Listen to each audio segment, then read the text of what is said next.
Common sense isn't gone. It just needs a comeback. Common Sense Superheroes with David and Greg. What's up, and welcome to another special edition of Common Sense Superheroes. Special in the fact that it's number 50. Holy cow, 50, Greg. Half 100, brother. Would you have guessed we'd have been, done 50 of these? We'd have stuck with it this long? I have been often told in my life that I have a unique combination of both arrogance and stubbornness, so maybe it's not that big of a surprise. Well, with the amount of money we're making, it is very hard not to stick with it. So, BB, I'm waiting on that cash app. Waiting on that cash app. So, number 50, Greg. I have a number 50 in mind, but I'll let you go first. I'm gonna go with the largest number 50 I could think of, and salute to the Admiral David Robinson after dominating at the Navy, the Naval Academy on the basketball court, and then went on to be a centerpiece of a pretty good Spurs franchise there. You don't want to say, sports stars should be your heroes or your role models. Famously, Charles Barkley said he don't want to be a role model, but David Robinson, you probably can have as your role model. Everything I've seen or heard or whatever about that man is just a phenomenal dude. So David Robinson may be the exception to the rule when it comes to role models. Yeah, he kind of falls in that Ken Griffey Jr. category of you just go, man, he just to this point, I had yet to see or hear anything about him that was not to like, Nothing negative that I've ever recalled not doing it. My number 50 is going to go, listen, when you think this guy, you think eyes. You think somebody that intimidates you with his eyes. Exactly. Mike Tyson, when he'd look at you and just watch you back and forth, that was intimidating. But if you look across, you're taking the snap at quarterback and you look across and see Mike Singletary looking at you with his eyes, the samurai eye, they call him Samurai Mike. I never even heard of that, but that's what they call him. But I call him crazy eyes because if you saw him looking at you, buddy, that was an intimidating factor. So Mike Singletary, probably on one of the greatest defenses ever. I mean, it's up there. If not one of the greatest teams, one of the greatest defenses ever, the 85 Bears. Yeah, you gotta throw the 85 Bears and then possibly that 2000 Ravens team around 2000, whenever it was. They were pretty strong on D as well. 2000. But yeah, that 85 Bears team, man, it was just, you earned every inch against them. And if you go back now and you look at the names on that starting 11 of defense, that is a bunch of freaking dudes right there, man. That is a strong team. You got to throw the 13, I think it is, Seahawks in there as well, the Legion of Boom. They had a squad as well. The Ravens, Ray Lewis, Ed Reed. Need I say more? Possibly two of the best to ever play the position that they play, and they're on the same team. That defense was intimidating too. And but them and the 85 Bears, not really an offensive juggernaut. You think about Jim McMahon won, and was it Trent Dilfer that won with the Ravens? Mm-hmm. So not a good quarterback. So that's, if you want to talk greatest teams of all time, I know you put those up there, but I got to say that Patriots team, even though they didn't win, the one they win all that, lost in the Super Bowl to the Giants, I still think that's the greatest team ever. If you line them up mano a mano in their era, in their prime, I'm taking that team every time. What say you, It would Greg? be hard not to. There were just so many weapons on that team. Weapons. And you hate to say it, the Super Bowl is probably the single biggest sporting event of the year every year. But that game was a fluke outcome. That it was a clear incident. The better team did not win that game. The better team did not hoist the trophy at the end. And look, it's sports. It happens. We're all good with it, except for those of us that probably bet on the Patriots.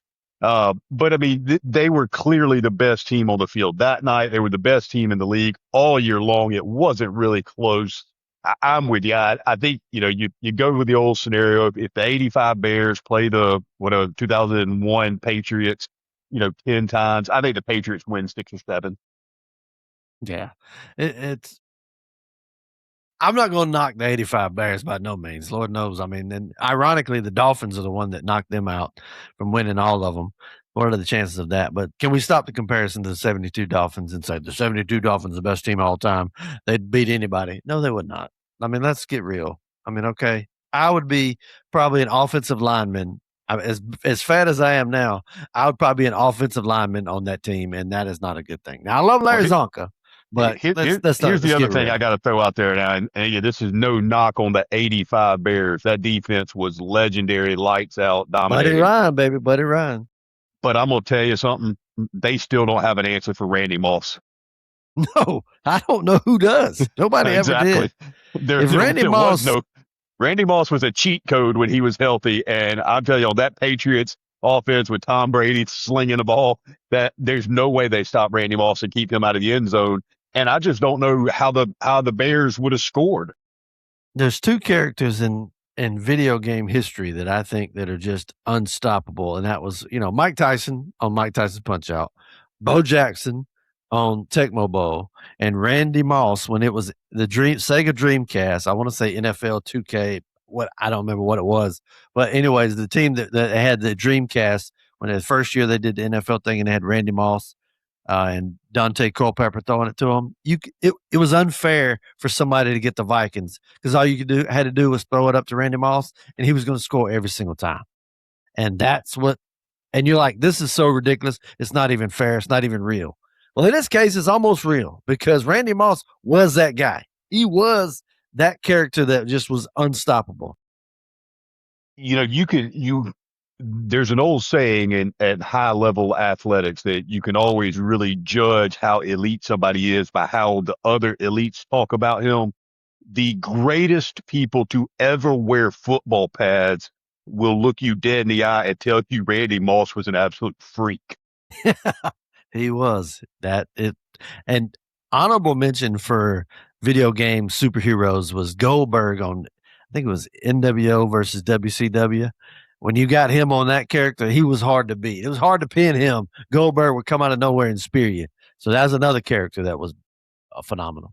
Another character, sad situation here, a character that I liked was the little girl that played on Remember the Titans. I believe it was Coach Yost's daughter. Hayden Panettiere, Greg, dead at the age of 36. Sad situation. You know what my first question is? Oh, did she get the shot? I knew it. I knew it. Yeah, always. I understand it, but I hate the fact that every time somebody passes away somewhat prematurely now, the first thing they say, but I blame Fauci. It's his fault. It's their fault. The people that put out the shot and had all these side effects that they didn't want to share, or if you tried to say the fact that you had side effects, they would silence you for it. It's their fault that question keeps coming up like this. And I hate it because you kind of get lost in the fact that, what if somebody, she may have had a heart issue. There's obviously some talk of overdose right now as well because she's had issues with that. But you're not wrong in the fact that every time something comes up like that, that's going to be the case. You're going to bring that up. It is. And I did that partially in a hyperbolic sense because I'm trying to highlight the point of what you're talking about.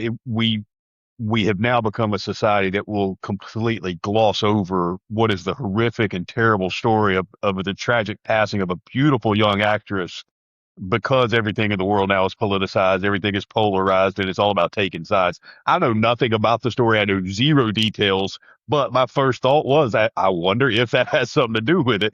And that is just a sad state that we're even having to have that discussion instead of truly just celebrating her work, celebrating who she was as a person, and saying condolences and praying for the people that loved her and are going to miss the hell out of her. When you watch Remember the Titans, unlike Shane Higgins, who apparently did not like her because he put on my little post that I made on Facebook, like, on your next podcast, you can describe who you can talk about, debate who's the most annoying character, Coach Yost's daughter or Rudy. I'm like, come on, man. How you going to look at that cute little, like, curly haired girl and Remember the Titans? I loved her. I thought she was great. I remember watching that and thinking, my gosh, first off, she's adorable. And second off, man, she could act great. I thought she did good. I don't know who this individual you're talking about is. I haven't seen this interaction on social media yet, but it's like blowing my mind. If you don't like Rudy, you are un-American and a communist. Like, what is not to like about? I mean, look, the story is overblown and inflated in the movie. That's it. But I mean, the movie character of Rudy is probably one of the greatest top 10 characters in American history. That's a great character. How can you not like Rudy? I think it's the fact that you hear all the people that actually played with Rudy back in the day, and they're like, "This is a BS." Like Joe Montana's like he hates that movie. I believe. I think he hates Rudy because it's all made up and bloviated and a big, And he seems like Rudy did seem like that character at the end of the, like you go in class and you're like, "All right, I don't have my homework. Maybe she won't bring it up," and she don't even talk about it the whole time. Right as you about to leave, somebody raises their hand and be like, "Hey, you forgot to take up homework." That seemed like Rudy. That seemed like Rudy on the football field. As inspirational story as it is, all those other players like, "Hey man, how about you chill the hell out? Let's just ease through this." So that was the Rudy. I think that's what he meant by that. Shane's a hilarious guy. Don't follow him because boy, he'll say some stuff you're like, "Whoa, he rough." We can't even get him on the show. We'll get canceled, and we ain't even cancelable. That's a big word, but we'll get canceled with him. He's got quite a take, which would be fun. But I'm intrigued now. I thought she was great in that. I thought she was phenomenal. And listen, loved her in Nashville. Liked her in Nashville. Really good. I tell you, Sang really well. That's a sneaky good show that not a lot of people know about. Nashville is I have stumbled across that on Netflix and found myself a few seasons deep into it accidentally because it's just easy TV to watch. Pretty good show. I don't know if I've said it before on here. I think I have, but I have a bit of a crush on Connie Britton. She's my crush. I don't know, something about her. Just those people that you just look at, you're like, that's just a pretty woman. I mean, she's not like to me, she's drop dead gorgeous, but nobody's gonna put her on a top 10 beauty list. But Connie Britton, something about her character that she plays, I really like, and she's on that show, does a great job. Nashville, good show, great musically, a good show as well. Mm-hmm. Yeah. I love underrated, it. very very good, underrated. But Hayden Panettiere, known to have some struggles, was a bit of a pill on set, and was the fiance to Vladimir Klitschko, and they actually had a kid by her. Had a kid with him, and she battled, I guess, addiction and postpartum depression to the point where I think it's in her memoir, I believe, she kind of gave up custody of her kid to Vladimir Klitschko to, keep her safe, So where did he move her to? Oh, I don't know. Ukraine. That seems really safe. How do you give up your kid to go with the dad to go to Ukraine? I mean, I don't mean to make light of it because it had to be a tough situation, but damn. I suspect that even in the Ukraine, the Klitschkos have the resources to be pretty safe and comfortable. I mean, he was the world boxing champion for a while there. Those or are his two brother, badass. one of them was. Both of them were at different points. And Vitaly is actually the mayor of Kyiv. And Vladimir, I believe, is out there, not on the front lines per se, but he's out there fighting the war, which you don't want him you don't want him against you because them are some bad boys. Two baddest brothers that I can think of that you wouldn't want to mess with. But it would be really hard. I can't get a mother giving up custody of their kid, much less to the point to where you send them to Ukraine. To Ukraine. I mean, clearly she was battling some demons. I mean, that is a well-known fact in her life story. But David, and how many times do you hear it with these child stars and these people that are out in that Hollywood scene and get into that stuff at an early age? And it seems like more often than not, there's some kind of train wreck in their future. And you look out there and you hear all the horror stories, or we've heard all the horror stories for decades. And now you're starting to see some of the product of what's, the fruit of what grew up out there. And you start to see, holy cow, maybe some of those horror stories were true about some of the stuff that goes on out there. And maybe it really is that bad because, like I said, there's too many coincidences with these people who, from the outside in look so blessed and looks like they have everything you could want in life, money, fame, good looks, all the things. And yet so many of them are just empty and miserable. And you end up with a tragic ending like this. Very few success stories, a lot more of the negative stories for child stars than there is positive. Not many people make it through. Ron Howard, I mean, I think he can thank Andy Griffith for that. One of the few that came out of it on the clear side, but really sad situation. And apparently her brother passed away a couple years back with also some kind of heart issues. Like I said, at this time when we're recording, there's talks of overdose possibly, but there's just cardiac arrest. So maybe she had heart issues in her family, but she has been complaining about her back hurting in the previous months, which, if I don't know much about taking drugs, thank goodness, but I know that a lot of people will go back thinking, well, I took this before, I can take this now. And then that's after you've gone clean for a while, that same dose is not exactly the same dose that it was back in the day. So sad situation. Hayden Panettiere dead at 36. Moral of the story: don't come clean. Now, why are we laughing, Greg? Why are you trying to laugh? I do think about the thing about her in Remember the Titans, Nashville. And did you ever watch the documentary The Cove? Where they it rings a bell, but no, I don't think I did. It's about where I guess it's in China or somewhere over there where they don't give a shit about dolphins. Apparently, they've had this cove that they kind of close all these dolphins into a cove and just go out there and start slaughtering these damn dolphins, just cutting them up and just killing them like crazy. And Hayden Panettiere was once arrested for being out there on a surfboard trying to protect the dolphins. Meanwhile, you're out there on your surfboard, it's soaking in dolphin blood. I'm like, that is not safe. I'm pretty sure sharks are just waiting for those waters, but that was a gruesome scene. But I remember her from that as well. Yeah, I have. I may have to check that one out. I'm gonna have a little alone time here for the next few days, so I'll be binge watching some stuff I normally wouldn't be able to get on the TV. It's a brutal one. They treat dolphins. They're not big fans of dolphins over there. The Chinese and the Japanese, they'll kill something in a heartbeat. It's hard. We live in such a sheltered world that even the worst times of our society, we're still so protected and sheltered from that sort of reality that it really is sometimes, I think, hard for us as Americans to process the serious brutality and evil that still goes on in today's world that we just don't see or hear about very much. There's some that takes place that I know. I have a girl I went to school with. I follow her on Facebook, and she lives in Alaska now. And they're actually allowed to kill some whales, because that's kind of how they eat over there. That's kind of one of the last few people that can actually do it. And they'll show scenes where they're just killing those whales, but they use every bit of it. So you almost kind of appreciate that. So it's kind of a rite of passage. But I think this was just killing dolphins, selling them. I feel like any kind of time you kill an animal like that, at that kind of, that you shouldn't be killing, most of the time is something to make your wiener hard. Everything's want to be like tiger blood, like everything is like, will it make my wiener hard? All right, kill it. The things we'll do to get that thing hard, boy. Golly. So did you stumble across this documentary while you were searching for testosterone supplements? It was research, Greg. Science project, Greg. It's research. How dare you? How dare you, sir? 36. I guess because she was around for so long. I remember seeing her for so long with Remember the Titans. I was shocked she was only 36. Thought she was at least mid-40s. I kind of thought she was closer to our age, to be honest with you.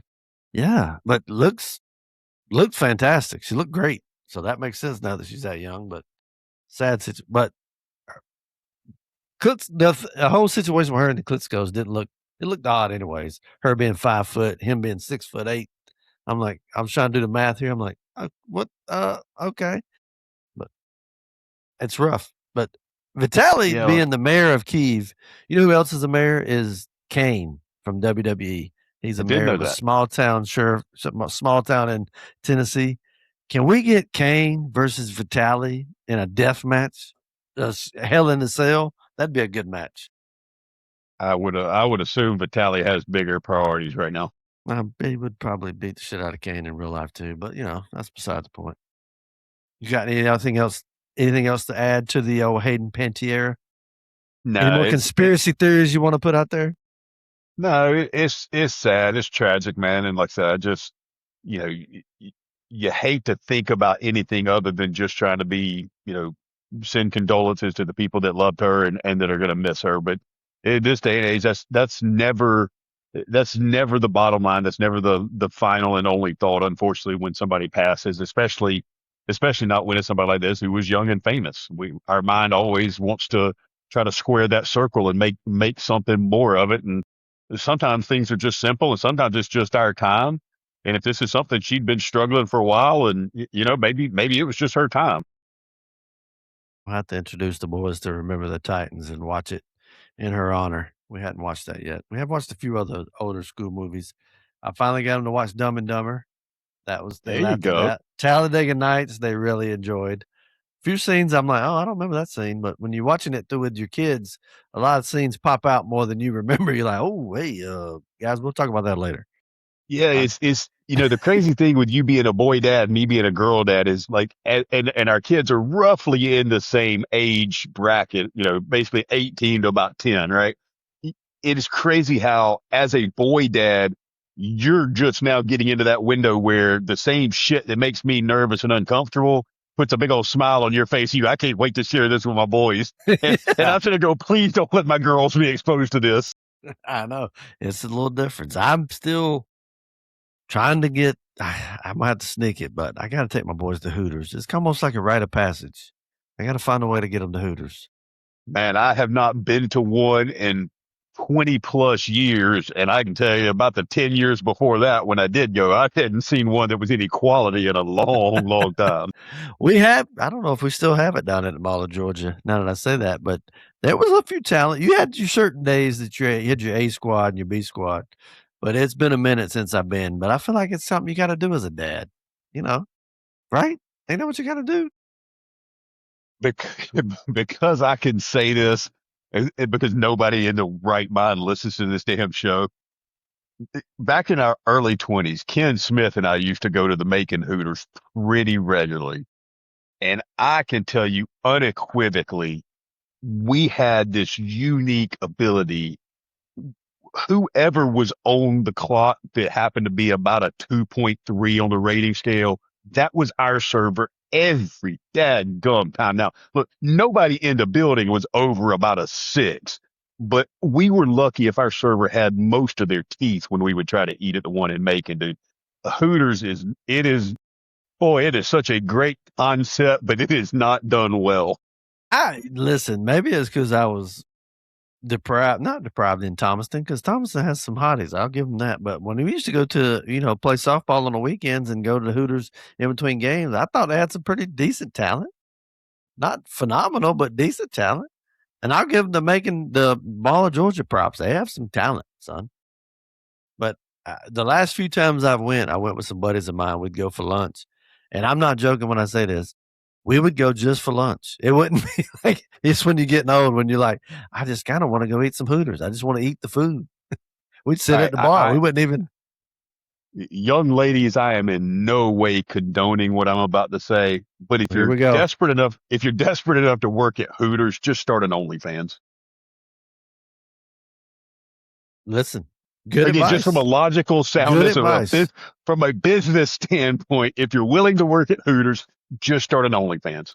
Good advice. Although I'm not paying to see somebody in some brown stockings on OnlyFans. First off, I'm not paying anybody on OnlyFans. That's not my jam. You can find so much free. But can we get rid of the brown stockings at Hooters? We need to rechange that. That outfit up. I'll make brother. I don't know who does the hiring these days, but there's some of them girls, you probably be glad they wearing them stockings. You don't want all that shit squirting out of them shorts. Greg just hating over here, just hating. How did we get to this? We were talking about poor Hayden, and now to this. My bad. Hooters reminds me of Wings. Wings reminds me of football, and football is back, albeit preseason, Greg. Did you watch them Atlanta Falcons show out on strong performance? Are you excited yet? My gosh. Listen, understand it's preseason. I get it. But my guy, it's preseason for everybody. Everybody's like, well, they didn't play nobody. Well, neither did the other team. Neither did the Broncos. And they still beat the shit out of us. I know the Broncos are much better, but good gosh. I may be about to totally throw something up that I made up in my own mind, but I think I heard somewhere over the weekend that Tua led the America Samoa team to a flag football championship. That's encouraging. I think he's a great man. I like him a lot. I don't want to see him, go crazy fingered out there again. I don't want to see him hurt. But if that's going to prevent you from trying to run and get a first down, now don't do it in preseason, obviously. But he's got to be thinking in the back of his mind, I can't take off and run, because if I'm going to get blasted one more time, it's over. And that ain't who I want being my quarterback. I'm sorry. And then we got Michael Penix, who got 2 bad knees behind him. We have they F this situation up so poorly. I'll take Shadur Sanders right now. Can we trade for Shedeur? I'm Not out. that he's any better. Not that he's I'm any out on better. that. Shedeur can't. I mean, my boy, they tried their damnedest to try to make him look good out there. It ain't happening. I like him. It ain't happening. Deshaun's going to be playing. Massage parlor be damned, but Deshaun is playing. Yeah, I think it's D Watson all the way. I don't think there's any doubt who's going to end up there. But the Falcons look pitiful. They got destroyed 27-7 against the Broncos, and just the preseason, David. It's just the preseason, but nothing's looking good, Greg. I don't know if you noticed. We got Jalen Walker out for the season with a torn ACL. That was good. Hey, let's start the season off strong here. Let's get this going. All the good news we had with Bijan Robinson, that just kind of got quelted with that. And we do get James Pierce Jr. back after 8 games. He's got to stand out 8 games, which let me just read a little something off for you, Greg. Let me tell you how this, if you think this is 8 games worthy. Aggravated battery with a deadly weapon, felony, where he tried to run his girlfriend, Rakia Jackson, who's an WNBA star, tried to run her over and stop her from going to the cops to tell on him. Fleeing and eluding law enforcement, resisting an officer with violence, and stalking. And that gets you 8 games? My God, what gets a season? What gets you going a season? If you made a $15 bet on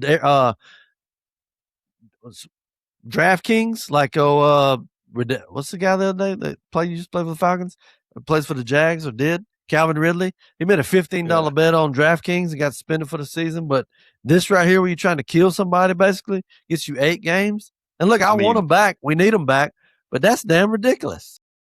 That sounds like the kind of list that would get most of us normal folks like locked up. The hell with just suspension. That's what I'm saying. Is that white privilege? I guess it is. If you want to ask me, because I promise you, if my wife was going somewhere and I took a car, tried to ram her and all that, I'd be out of UPS for a lot more than 8 games. I assure you that. My gosh, I don't get it. I guess he's entering some program to where if he goes to the program, charges will be dropped. I'm like, dropped? How are you dropping all them charges? You try to take your car and run into somebody on purpose, and then you fight the cops? That is liberal America, brother. Unreal. And I don't even want to make it a black and white thing. I just think it's just ridiculous. I think it's just liberalism. Thing. It doesn't matter that you tried to kill somebody. We don't want to take any of your freedoms away. Okay. I'm thinking if you tried to kill somebody, maybe you deserve to have some freedoms taken away. When he comes back and gets a few sacks, I'll be like, you know what? It ain't that bad. It was fine. I may change my tune. I hate to keep going back to it. I hate to keep going back to it. Trevor Bauer, falsely accused of sexual assault and basically got a lifetime ban from the MLB. Falsely accused. Marcellus Wiley just got acquitted on a similar thing. He had some woman coming after him with all kind of accusations. Well, that was his wife or ex-wife. She was that one. I've seen her on Beverly Hills Housewives. He might have came out he might have got screwed on that one. Listen, I love Marcell Ozuna. He was on tape beating women. We saw that, his wife, and we just let him come back and play. He was a huge celebrity in Atlanta, and I fell for it. I loved him up until he started hitting 0. I never understood the Ozuna love. A, because of the personal issues. That's just a hard thing to get over. And B, Marcell Ozuna was the absolute epitome of just a stat collector. That dude would hit 37 home runs a year, and 34 and a half of them would be absolutely meaningless. In the 8th inning of a 10-1 game, he'd hit a home run. His stats were always good at the end of the year, but in any big moment, that dude was swinging at a slider 3 feet off the plate and turning around and going back to the dugout. When him and Eddie Rosario were hot, it was fun to watch. You were like, here we go, boom, boom, boom. But boy, when they were not, it was not. I mean, they were awful. But Eddie Rosario still always has that series against the Dodgers where he pretty much hit every single thing he saw. If the major leagues could keep a stat of like greatest distance of a missed pitch, greatest distance missed by, Marcell Ozuna would lead the league in that stat. He had his moments. He was lovable. The Big Bear was lovable. okay, but not now. I don't even think he's in the league now. I think the Pirates got rid of him, and they were talking about should we bring him back? Hell no. Sorry, should not bring him back. Uh, but he had apparently a good publicist because somehow he overcame all that. You know who doesn't apparently have a good publicist? And, I'm glad we are number 50 and not number 5 because they might come after us. But Jaden Daniels, are you aware of the situation going on with Jaden Daniels, Greg? I have, I briefly, like I said, I just returned from spending the week at the beach, and I tried to disconnect a little bit while down there, but I caught a little bit of the story about, I guess, LSU's letting some new stud recruit wear the number 5 after they had told Jaden they were never going to let anybody else wear it. And he thinks he has some sort of legal right to protect that number. I don't know, but from what I came across, the little bit I have heard or read, it seems like a real bad look for JD5. Have you watched him on quarterback? Have you watched him? Have you seen anything about Jaden Daniels? He is a likable guy. And his mom too. You're like, it's a great story. Everything about it is top notch. He's a hell of a player. You're like, man, this guy can't do wrong. And then he goes and does this. He sends a cease and desist to LSU for his name, image, and likeness because, let's face it, he's butthurt because DJ Pickett, the cornerback coming in, was able to wear the number 5, and his number was not retired like Joe Burrow's was. And should it be retired? Perhaps. I get it, but you can't. This is not the way to do it. And Lane Kiffin came out and was like, look, this ain't got nothing to do with me. This guy, DJ Pickett, was promised his number on his recruiting. If he comes here, you can wear the number 5. And that's how they were able to get him to come. And that's what happened. And Jaden Daniels, and I'm talking about getting roasted all over the place by everybody about him being upset that people are wearing number 5. Here's where I want to take this, David. And I'm going to take it from a standpoint of not necessarily to keep beating down on JD5. He's got enough of it. I've seen it online as well. The problem is we live in such an enabling society that a guy like that is surrounded by people who so just want to appease him and give in to him and agree with everything. Every fart that comes out of his butt smells great. Nobody around him was willing to look at him and go, hey, dude, this is a bad idea. Nobody that cared enough about him to protect him from what he's going through now. Because look, any of us could have seen it. Any of us could have said, hey, brother, you might want to, like, on the down low, reach out to LSU about something like that. You don't just file a lawsuit. Like, what legal standing do you think you have?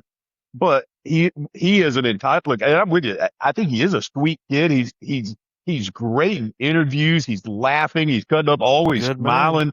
Never heard a bad word about the kid. Look, I remember watching him at Arizona State early in his career, thinking, man, this kid's fun to watch. He's just an electric football player. I think it's sad that nobody around him could have come to him and go, hey, brother, let's maybe go about this on a different path if you want to accomplish this. I would not have guessed it because his mom, I'm telling you, I don't know what to say because I like everything about him. The mom, I thought this wouldn't happen with her. She seems to have her head on her shoulders and is just loves her kid to death. It came out of left field somewhat. And I blame, you know who I blame? The Colorado Buffaloes for retiring Shadur's number after 2 seasons or 1 season, basically, and not even really doing anything with him while he was there. How you going to retire that man's number? You can't blame anybody. This is a systemic issue. This is just, again, Americans as a whole are an entitled bunch of pricks. But if you talk about growing up as an elite level athlete where everything is always handed to you, you are surrounded by people that don't know how to tell you no. To me, that's the problem.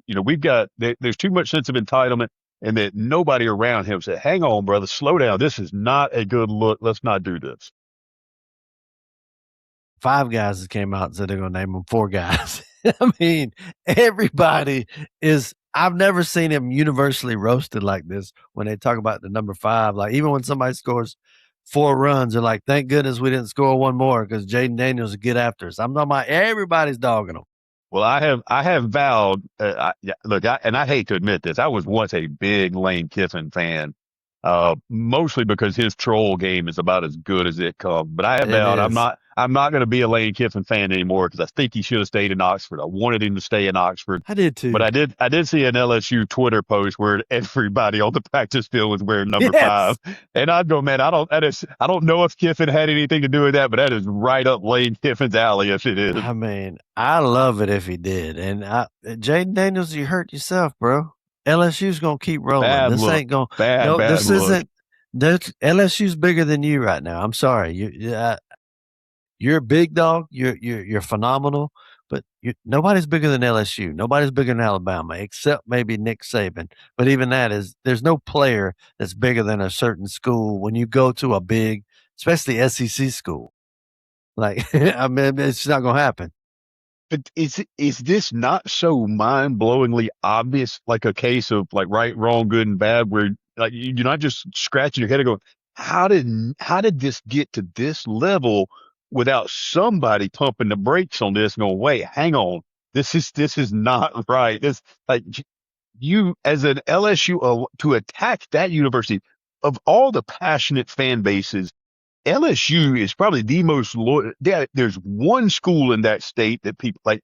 Everybody in that state is red to root for LSU. Yeah, It is just a bad look, and I can't believe the poor kid who just seems so affable and likable and gregarious. I just can't believe there's nobody in that kid's life to slow him down on this endeavor.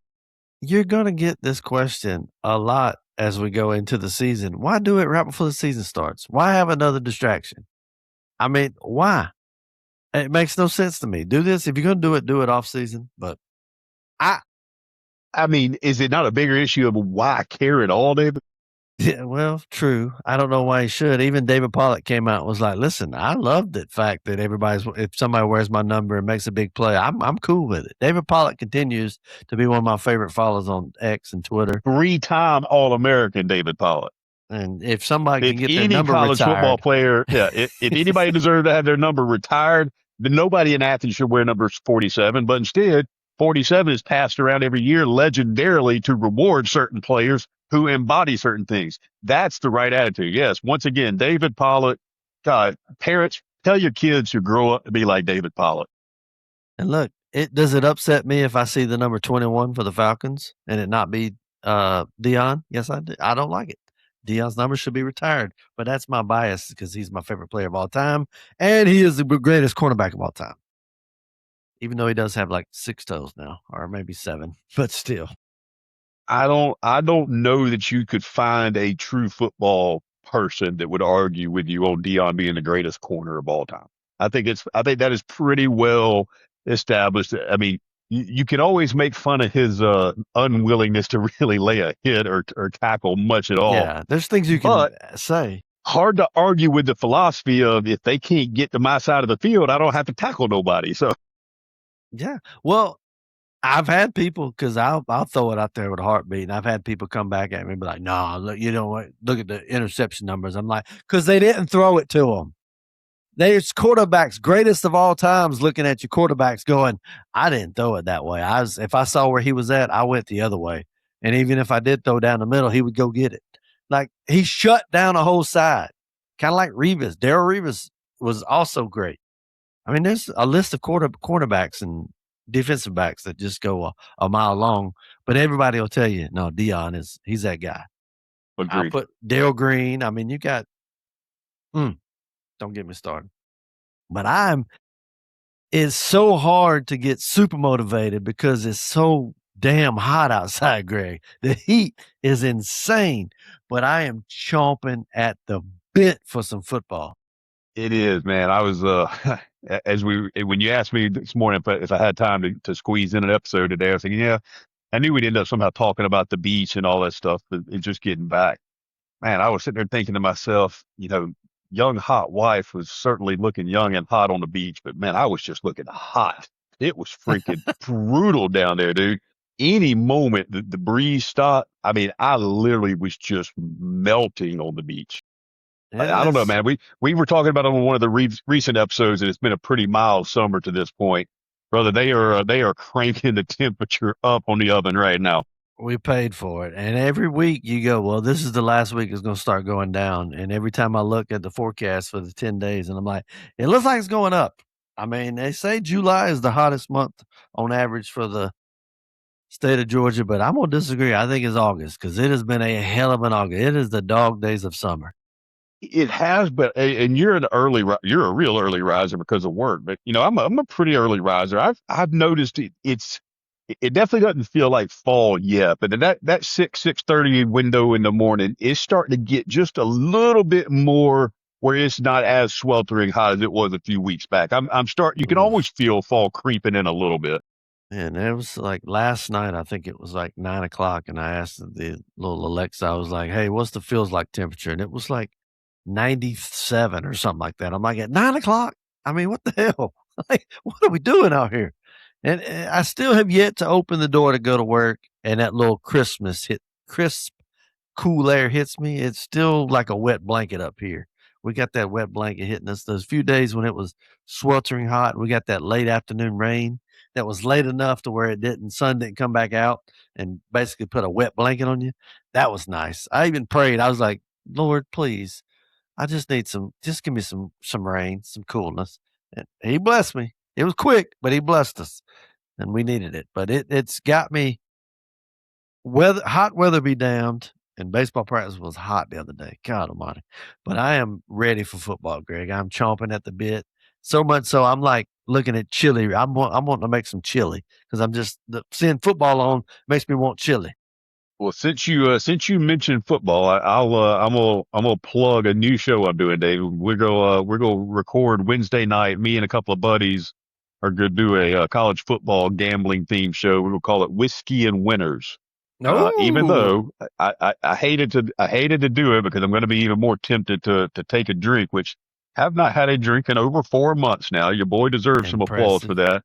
Yeah, Whiskey and Winners will debut Wednesday evening. We're going to just talk a little bit. This first episodes will be about season win totals, conference winners, things of that nature. Maybe some defensive player of the year, Heisman's. If we find something we like, but then hopefully one or two or three of us all get on a pretty good run and we can give out some winners and gain a little traction with the gambling universe out there in the social media on the interwebs. Well, whomever is on the show with you, let me recommend, not you since you're not drinking, but Traveler's Whiskey by Chris Stapleton is a pretty good whiskey. Had it.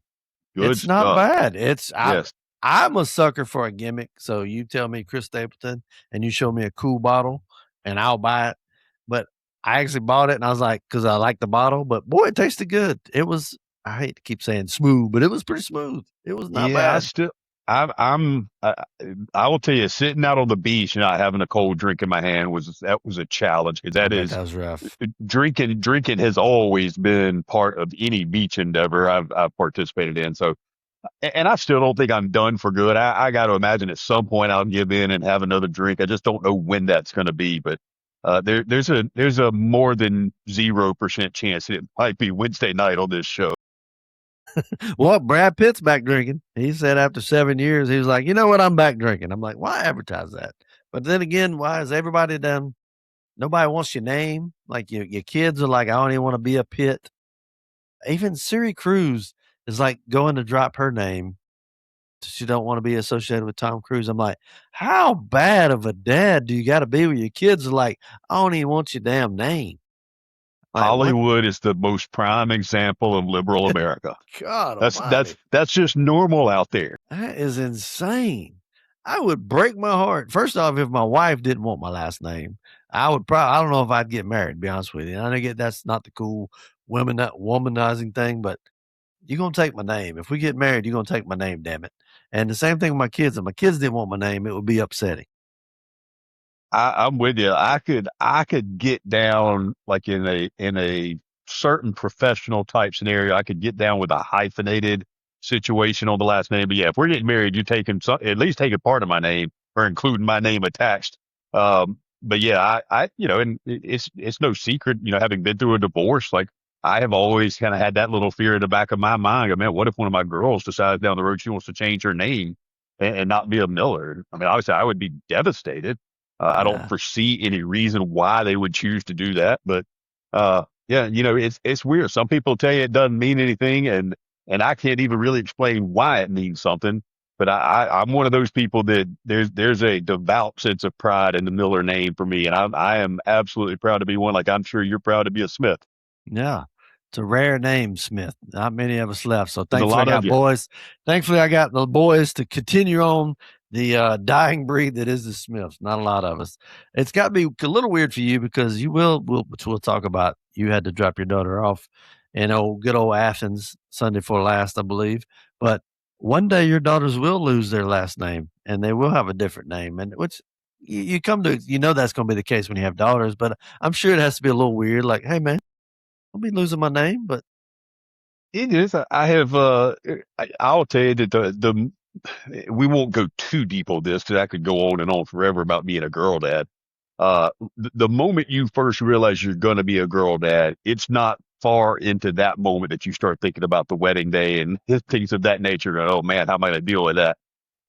But you get to a certain stage in life, and thankfully, like we've talked about on here, aging doesn't always guarantee wisdom coming along with it, but it does usually gain some perspective when you're aging. And I just realize now it's part of life. At some point, they're going to find the right person, and it's going to be a beautiful thing, and I'm okay with that. And I hate that I won't carry on the Miller lineage, but luckily I do have a half brother. My dad has a son, had a son before me, and he's got two boys. So my okay. dad's genes, so technically my genes will live on. It just won't be through me. Well, that's good. How was it dropping off the oldest at UGA at good old Athens? It was honestly different than I expected. I fully expected to be more emotional. But it was, it was part of it was just kind of a cool nostalgia feeling walking around that campus again like that because, I mean, graduating there 25 years ago, I have been back to Athens, but it's been more on the peripheral, going to a football game, going somewhere downtown, but just walking through the middle of campus, going into the dorms. It was nostalgic. It was beautiful. And then having a moment when I got to give her a hug before leaving and just let her know that, I don't think she can fully grasp how proud I am of her. And I think and maybe it's more to me than it should be, but for her to be following in my footsteps and her mom's footsteps and going to school, she's staying in the same dorm that Megan stayed in as a freshman, like That's literally the wild. same building that her mom stayed in. That is So it's just, crazy, dude. just seeing life come full circle for your child, and especially one who, I mean, since she could talk, going to UGA has been a dream of hers. And knowing that it's so hard to get into that school now, knowing how hard she's worked, how dedicated she's been to get it done, as much as I wanted to be sad, I just couldn't be anything other than proud of her and excited for the adventure she's about to go on, man. Good. And it's not for a good reason, but it had to be a little not easier, but it does help a little bit that, you know, you've said before, you don't get to see her every day because of the situation. So you likely to probably see her more now because you're gonna be wanting to go up and Yeah, see her. yeah. I mean, I'm not going to hide from that reality. It because it's not, it's not her moving out of my house into a dorm Yes. where she had lived with me yeah, she was here on the weekends. Like it is a different, I'm not letting go as much as I would have to let go normally. Yeah. Yeah. And she and I had even talked about the fact I'm going up Wednesday to have lunch with her. I could make the argument that I think this might be beneficial for mine and her relationship, just because she's in a new chapter of life, so she's going to be a little more open to exploring and kind of finding herself and figuring out who she is, and it'll give her and I a chance to. And I don't want to say this in an ugly way. It'll give her and I a chance to connect on a different level when she's not living under the same roof with somebody who doesn't really care for my existence. I understand both of those situations. And don't blame her. I'm just saying. Just kidding. Just I kidding. mean, look, the me she was married to wasn't the best guy in the world. I'm not going to lie. I didn't mean it like that, but that was too easy. I was trying to come up with something to say on the fly, but I couldn't. Not without being too hurtful, so I'll just leave it at that. But it's a cool story. It has to be tough for her to give up because she did live with her on an everyday basis, and it is very cool that she's following her mom's footstep in the same dorm. That's wild, and your footsteps, so that's cool. And it's got to be wild being a girl dad. And I'm not a girl dad, but I do support women's sports, and I'm watching a lot more of it. And speaking of that, apparently the WNBA does not care about women's sports, or seems to be that way, because they can't define what a woman is. And not only that, anybody that speaks up trying to protect women's sports, they'll go out of their way to not show any highlights possibly of what takes place. So Sophie Cunningham has become an outlaw of sorts, when all she simply said was, hey, see what's happening here? Are we getting popular? Let's keep that going and keep out men from sports. What Sophie Cunningham has become is an absolute legend and a hero. She ain't no kind of outlaw, brother. That league is one of the most baffling things in all of society to me. It should not exist. It has lost money for 25 damn years. The players are screaming for more. They deserve more. Deserve more or what? There's no profit to be had. None of it makes any damn sense. They finally had something drawing eyeballs and attention to it, and they just want to piss all over Caitlin Clark and ruin that story. Sophie Cunningham comes in and scoops up the pieces and says, hey, I'll be the hero. I'll be the story. And now they want to push her aside because nobody likes her either. Dude, it is an absolute train wreck of a league. It is just an absolute joke. And they are so backed into a corner on this stupid issue that they have nowhere to stand, nothing to argue on. God bless Enos Kanter and Roy Stripe. Pursue this to the fullest, guys. Pursue it to the absolute fullest till they tell you, no, you can't play, and then ask them why. Force them to do it. Force their hand. And it's the most idiotic thing to not just come out and say, hey, I'm sorry, that's just how it is. That does not mean you hate people who are trans. I don't care if anybody wants to be trans, but there's some limitations to it. I'm sorry. You can't come play ball with women. Then they want to point at us like we're making this a thing. We're making it into a big deal and go, no, we're simply asking you to make the statement, no, men should not play women's sports. If you'll make that statement, there's no more deal to be had. But you can't make that simple, honest, truthful statement. So that's why we have to do stupid stuff like this. It's a show. It's a charade. It's an absolute joke. But I hope they pursue it to the absolute nth degree. So terrified to come out and say it. But even still, even with that, the popularity of the Indiana Fever is, no pun intended, at a fever pitch. It is going crazy. I find myself watching as much as I possibly can. It is almost ingenious, even though it's 100% accidental.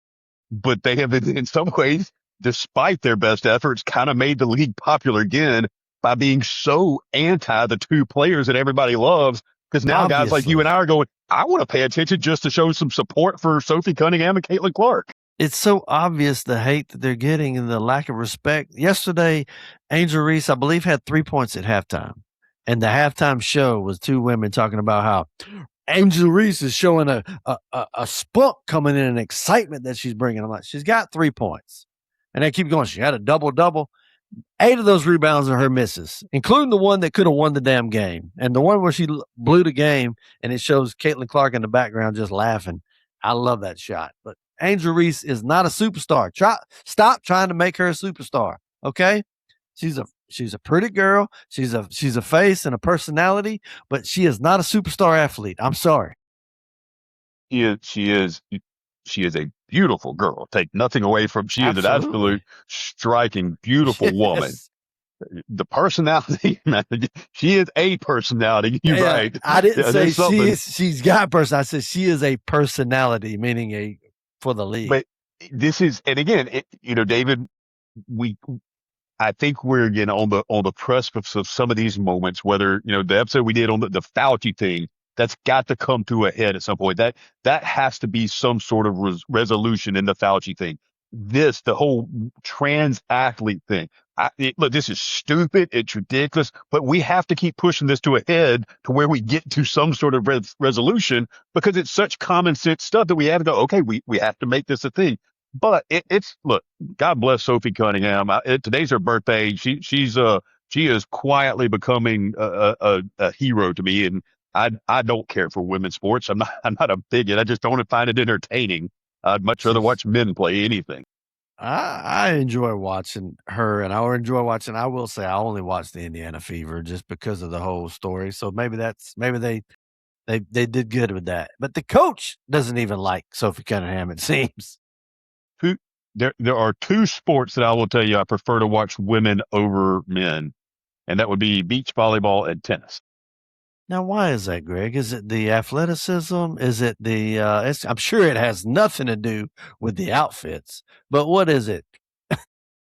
I just find them more competitive matches. I will say they are. Tennis is. I can watch that too. Some good ones.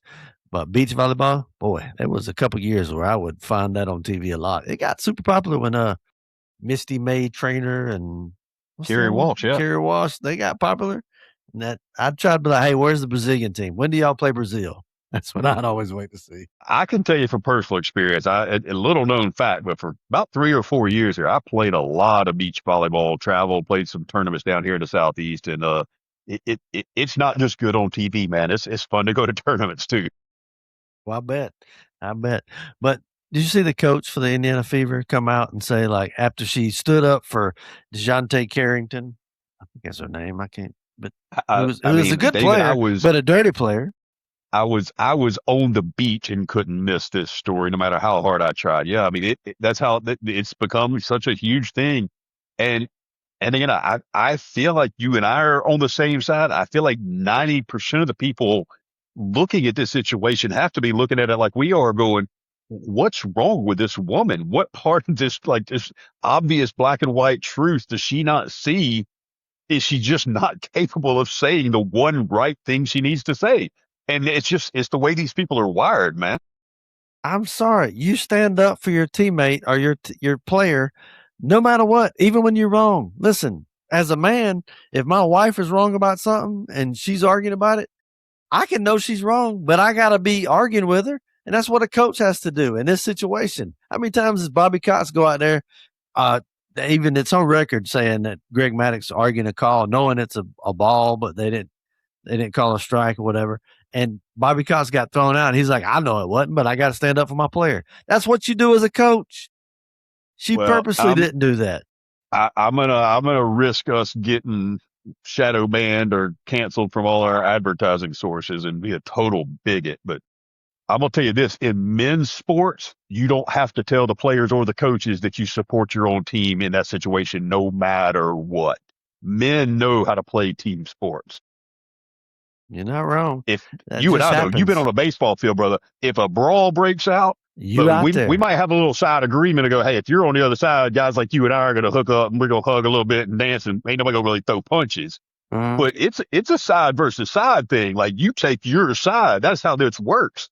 For a coach in this situation to support the other team's player who everybody saw the play and knows was completely wrong, there's nobody with 2 decent eyes and half a brain that doesn't see this for what it absolutely is. And it's sad that we have to point it out, but it is what it is. She says, I didn't see it, even though there's footage of her looking right at it. There's replays being played over and over. And you commented after the game saying all that stuff. You couldn't stand up for Sophie at all. The moment the words came out of her mouth, you could see Caitlin Clark off to the side going, like, you can't be that dumb. You can't be that dumb. And all this stuff about, I think Riley Gaines had a sign that was like, said, thank you, Sophie, for standing up for my daughters, thank you, or something. They kicked her out. Last night they had a XXXY chromosome shirt somebody was wearing or whatever, and they kicked them out. The WNBA is going out of their way to not have, we don't want to offend nobody. If it's not that, but they'll be the first one to tell you it's not a big issue. There's not hardly anybody. Well, then why are you making a big deal out of it? Hang on. Help me square this circle. How is the inclusive side kicking people out? Like, damn good point. Damn good point. The WNBA, the president's like, if you could tell me the difference, let me know. And there's a meme going around where that little boy says, boys have penises, girls have vaginas. I'm like, well, it's kind of that simple, to be honest with you. I mean, it comes down to that for the most part. David, this has been made such a big deal. It has just come to my attention because thankfully the WTA seems to have 2 cents to rub together.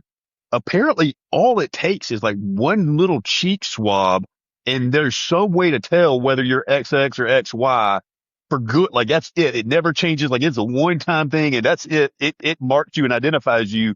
And I'm sitting there going, if it is that damn simple of a test to take any question out of this, why are we even having this debate still?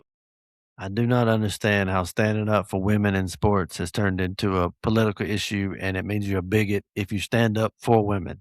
Well, I mean, and they're trying Like, to, what? they're making straw man stuff like, you want some doctor telling 14-year-old girls to drop their pants to tell what kind of gender they are? No, but they can do a cheek swab. That ain't so bad, Like, Yeah. it's just a simple common sense thing. Let's just get this one to the finish line and move on to the next stupid argument. Also, if they're 14, they shouldn't be transitioning anyways or doing anything like that. Come on, can you not? Nobody should be transitioning, David. Like, I mean, look, if you're older, if you're an adult and you want to be a dude and you're a female, if you want to be a female and you're a dude, I could care less. I do not care. But I'm not saying I care. I'm just saying that comes with some restrictions. I mean, you can't go playing in sports because of it. David, I don't care if people wear helmets on motorcycles, but it doesn't mean it doesn't make it a good idea to do it. You mean not wear helmets? You meant what I do. Yes, but I don't know. It's crazy, but we're going about an hour in, but we trying to make up for lost time for that week we took off. Greg, another good episode number 50. I hope we get to 100. I hope we get to thousands. I hope we keep this going as long as we possibly can. Well, we're going to have to start doing it more than every 10 days if we're going to get to any sort of big number. If somebody would stop going on vacation, maybe we could. I ain't trying to talk to you while you're out there on the beach looking. I'm up here working and you out there looking at the beach. And was it the wind blowing at least to keep it somewhat cool, or was it just flat out hot? As usual, man, there's a good 15, 20 mile an hour, pretty consistent breeze when you're on the beach. So it was like, I don't have a lot to need to rest and relax from. My life every day is pretty damn special. But it was really good to get Haley down there and let her detach from work for a few days and just, I mean, dude, we sat on the beach probably more in one trip than I normally will in a full year. We did nothing else but just sit on the beach for 6 to 8 hours at the time, and then go out to dinner at night. It was beautiful. Shout out to my aunt and uncle Rick and Lisa for letting us crash their pre-planned vacation. When I reached out and asked if I could use their condo for my birthday, they said they were already going to be there, but we could tag along. So that's what we did. We got to hang out with them, and it was great, man. But no, you should have hit me up. I'd have gladly sat there for half an hour or so and shown you what a 48-year-old man who hadn't worked out in 6 weeks looks like, and you could have made fun of me. Well, hopefully we'll get back to going strong because I got a lot of gripes, Greg. A lot of gripes with Trump. We won't get into it, but I'm getting upset, Greg. Getting upset, but we'll get into that in a later episode. You're still listening to Tucker, aren't you? I ain't listening. I'm not as much. I'm watching I'm just things I don't like, Greg. Things I don't like. But that's it. Another episode number 50 in the books for Common Sense Superheroes, our podcast. Thank you if you've been here for all 50, we definitely appreciate you. If you're new to it, keep sticking around. Yes, seek help. If you're new to it, keep sticking around. We appreciate it. We're going to get better. We can't get worse, so we're going to get better. But Greg, as always, leaves us with a good word, and he's going to do that right now. Guys, we do appreciate it, man. We do have a good time doing this, but there is at least a slight bit of intention behind us trying to put this out there. And I think all of us have a greater capacity to make the world around us a better place than sometimes we realize. And maybe by doing this on the regular, we get a few people to smile a little more than they normally would smile without us. So we love you guys that listen. We appreciate the help and the sponsorships, and keep sending us free stuff. That ain't ever a bad thing. And other than that, we'll see y'all hopefully within a couple of days. Get your Bibles, say your prayers, love one another, and tell the truth. God bless. Happy birthday, Sophie Cunningham. Peace.